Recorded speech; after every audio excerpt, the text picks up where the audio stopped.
Hi good morning everyone. जब 2022 शुरू हो रहा था उस दिन भी मैं काम कर रही थी और ट्रैवल कर रही थी। सो आज 2022 का आखिरी दिन है, 31 दिसंबर है। आज भी मैं काम भी कर रही हूँ और मैं ट्रैवल भी करूँगी। तो ये बात एकदम सत्य है कि साल के पहले दिन आप जो करते हैं वो आप साल भर करते हैं। तो कोशिश कीजिए कि काम करें, नए साल की शुरुआत काम से शुरू करें, अच्छी पॉजिटिव वाइब्स के साथ, और अपने लव वन से मिलें जिनसे आप प्यार करते हैं। ओके, सो एडवांस में wishing very happy new year. हाँ बोलिए। Hello.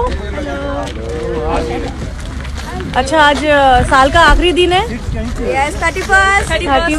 So happy new year all of you. Happy New Year, ma'am. हम लोग अभी शूट कर रहे हैं बरेली की ठंड में। हाय करना जरा जय। हेलो। ये हमारे डायरेक्टर हैं। मेरी माँ भाभी माँ। मेरी माँ भाभी माँ फिल्म के। Okay, ready? या